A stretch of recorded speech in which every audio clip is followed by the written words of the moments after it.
জাতীয় বাজেট সম্পর্কে আপনার সার্বিক মূল্যায়ন আশা করি। জাতীয় বাজেট সম্পর্কে মূল্যায়ন পেশ করবার মতো ব্যক্তি আমি নই। কারণ অর্থনীতি এটা আমার সাবজেক্ট নয়। আমি অর্থনীতির কোনো বিশেষজ্ঞ ব্যক্তিও নই।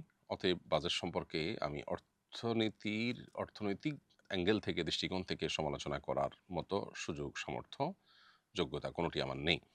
তবে দেশের একজন সাধারণ মানুষ হিসাবে, একজন নাগরিক হিসাবে খোলা চোখে আমি কয়েকটি জিনিস দেখতে পেয়েছি। সেই আলোকে আমি কথা বলতে পারি। ইতিবাচক দিকগুলোর মধ্যে একটা হলো যে তামাক জাতীয় যে পণ্য এগুলোর কর বাড়ানোর ফলে এই নেতিবাচক অভ্যাস পরিত্যাগে মানুষকে উৎসাহিত করা হয়েছে একভাবে। এটা একটা পজিটিভ দিক আলহামদুলিল্লাহ। ধান, চাল, গম, আলুসহ ৬০ টা নিত্যপণ্যের উপর যে উৎস করের হার কমানো হয়েছে সেটাও বাজারে ইতিবাচক ফল দিতে পারে।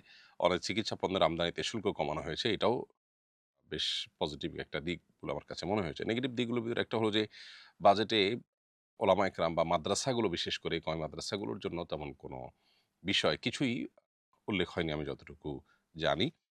তাছাড়া বাজেটে বড় একটা সমস্যা হলো প্রতি বছরই যেটা হয় আমরা ঋণের উপরে নির্ভর করতে হয় এবং সুদের ঋণ। সুদের ঋণের বোঝা জাতি হিসাবে আমাদের জাতির প্রত্যেকটা সদস্যের উপরে এটা আমাদের মাথাপিছু আমাদের উপরে বর্তায়। একজন নাগরিক হিসাবে আমি সুদ আল্লাহ তাআলা আমার জন্য হারাম করেছেন। এটা আমার ধ্বংসকে ডেকে আনবে।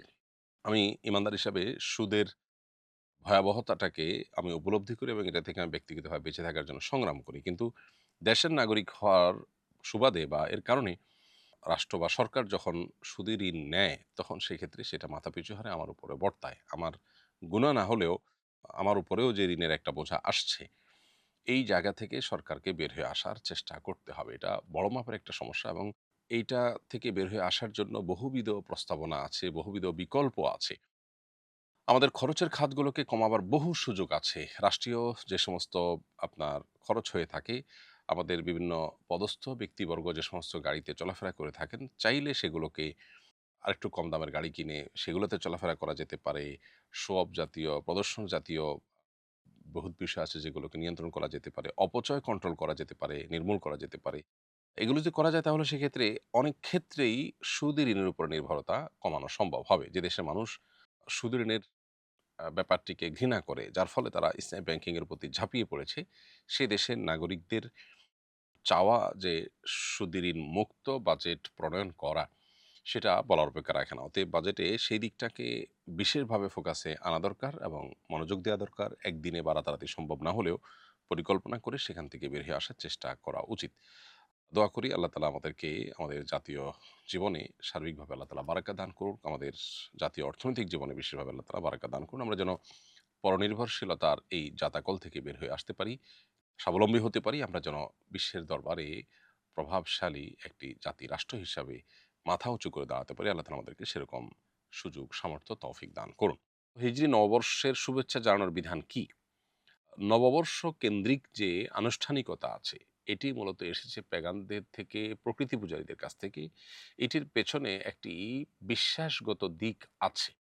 সে বিশ্বাসগত দিক ছাড়া এমনিতে কেউ যদি নববর্ষ উদযাপন করে, তাহলে সেটা বিশ্বাসগত দিক থেকে উদযাপন করার ফলে যে বিধানটি আসে, এখানে সেরকম কঠোর বিধান প্রযোজ্য হবে না। তবে নবী করিম সাল্লাল্লাহু আলাইহি সাল্লাম বলেছেন, "মান তাশাব্বাহা বিকওমিন ফাহুয়া মিনহুম।" যে ব্যক্তি কোন জাতির সাদৃশ্য গ্রহণ করবে, সে তাদের অন্তর্ভুক্ত হবে। পেগান বা প্রকৃতি পূজারীরা তারা বছরের ১ম দিনকে তারা নওরোজ বলতো।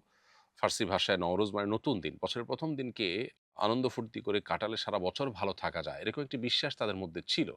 ফলশ্রুতিতে তারা নববর্ষকে উদযাপন করে ঘটা করে তারা পালন করত।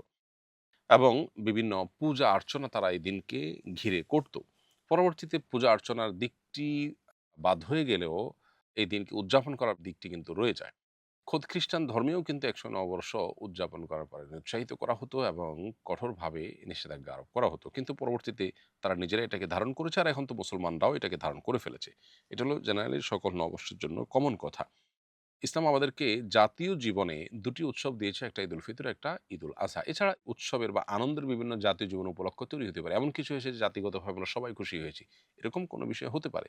কিন্তু আনুষ্ঠানিকতার যে ব্যাপারটা আছে সেটা হলো যে ইসলাম আমাদেরকে ২ টি ঈদ দিয়েছে। এর বাইরে আর কোনো উৎসবের আনুষ্ঠানিকতা জাতীয় জীবনে, সামগ্রিক জীবনে দেয়ার কথা ইসলাম বলেনি। বিধায় নববর্ষ উদযাপন করাটা মৌলিকভাবে ইসলাম নির্দেশিত কোনো বিষয় নয়, বরং এটি বিজাতীয় বা ভিন্ন কালচারের প্রকৃতি পূজারীদের কাছ থেকে এসেছে, তাদের সাথে যেহেতু সাদৃশ্য গ্রহণ করা হয়, সেজন্য এটা অ্যাভয়েড করাটাই হলো উচিত, হোক সেটা হিজরি নববর্ষ কিংবা অন্য কোনো সনকে ঘিরে হোক। হিজরি নববর্ষকে ঘিরে যে আয়োজন আমরা আজকাল মধ্যপ্রাচ্যে দেখতে পাচ্ছি, এটা অবাক হওয়ার মতো কোনো বিষয় নয়, বরং তার এরকম আরও অনেক বিষয় মধ্যপ্রাচ্যে আছে। কোরআন এবং হাদিসের আলোকে ছাঁচ যদি আমরা ফেলি, তাহলে সেক্ষেত্রে এটি আসলে ইসলামের দৃষ্টিকোণ থেকে অনুমোদিত বা প্রশংসনীয় কোনো কাজ হতে পারে না বা সাব্যস্ত হতে পারে না। সুদী ব্যাংক থেকে প্রাপ্ত ইন্টারেস্ট কি অ্যাকাউন্ট চার্জ বাবদ খরচ করা যাবে? সুদী ব্যাংক থেকে প্রাপ্ত ইন্টারেস্ট এটা আপনার অ্যাকাউন্ট চার্জ বাবদ খরচ করতে পারবেন না। কারণ সুদী ব্যাংক থেকে প্রাপ্ত ইন্টারেস্টের টাকাটা আপনার ভোগ করা জায়েজ নয়, বরং সেটা দান করা, সাদাকা করে দেওয়া আবশ্যক। আপনার অ্যাকাউন্টের যে চার্জ আপনি দিচ্ছেন, সেটা দেওয়া মানে আপনি নিজে ভোগ করা। কারণ আপনার অ্যাকাউন্ট মেইনটেইন বাবদ আপনাকে যে চার্জটা করে থাকে ব্যাংক, সেই চার্জ দেওয়া মানে হলো আপনি আপনার অ্যাকাউন্ট পরিচালনা করে তার বিনিময় দিয়ে আপনি এটা সুবিধা ভোগ করছেন। ক্যাশ টাকাটা ভোগ না করে একটু ঘুরিয়ে ভোগ করছেন। সেজন্য এটা আপনার জন্য জায়েজ হবে না, বরং এটি আপনাকে পরিপূর্ণ সাদাকা করে দিতে হবে। পড়াশোনার চাপ এবং ক্যারিয়ার নিয়ে দুশ্চিন্তার মাঝে কিভাবে ইবাদতে মনোযোগ ধরে রাখা যায়? মানসিকভাবে শান্ত থাকার জন্য একজন ছাত্রের দৈনন্দিন রুটিন কেমন হওয়া উচিত বলে আপনি মনে করেন? ক্যারিয়ার ভাবনা বেশিরভাগ মানুষকে আজকাল ডিপ্রেসড করে দিচ্ছে। পড়াশোনার অতিরিক্ত চাপটাও ওই ক্যারিয়ার ভাবনা থেকেই মূলত এসেছে। আমাদের জীবনটাকে যদি আমরা পরিপূর্ণভাবে আল্লাহর আদেশ নিষেধ এর আলোকে আমরা যদি সাজাতে পারি, আল্লাহর কাছে যদি পরিপূর্ণ আত্মসমর্পণ করতে পারি, পরিপূর্ণভাবে যদি আমরা মুসলমান হয়ে উঠতে পারি, তাহলে এই চাপগুলো আমাদের জীবনে থাকার কথা নয়। কারণ ইমানদার হিসাবে আল্লাহ তাআলা আমার জন্য যা রিজিক নির্ধারণ করেছেন তাই আসবে। আমি সমাজে কারোর সাথে পার্থিব কোনো বিষয়ে কম্পিটিশনে জড়াবো না, বরং আমি হালাল এবং সুস্থ স্বাভাবিকভাবে আল্লাহর কাছ থেকে যা পাবো সেটাকে আমি ওয়েলকাম করব। আর যেটুকু আমি পাবো না সেটুকুকে আমার রিজিকে নেই, সেগুলো আমার ভাগ্যে নেই, এটি চূড়ান্তভাবে জেনে আমি নিজেকে সান্ত্বনা দেব এবং আমি সন্তুষ্ট চিত্তে আল্লাহর ফয়সালাকে মেনে নিব। এই মানসিকতা যদি নিজের ভিতরে ধারণ করা যায় এবং পরিবারকে যদি অ্যাওয়্যার করা যায়, তাহলে সেক্ষেত্রে আপনার ক্যারিয়ারের চাপ বা পড়াশোনার চাপের কারণে অতিরিক্ত দুশ্চিন্তা এটা আপনার এবাদতের ধ্যানমগ্নতাটাকে নষ্ট করবে না। অতএব এবাদতে মনোযোগ ধরে রাখার জন্য আসলে আগে থেকে আমার ট্রিটমেন্ট হওয়া উচিত যে আমার দৃষ্টিভঙ্গির পরিবর্তন যেটা খুবই জরুরি, সেটি আমাদের মধ্যে করা দরকার।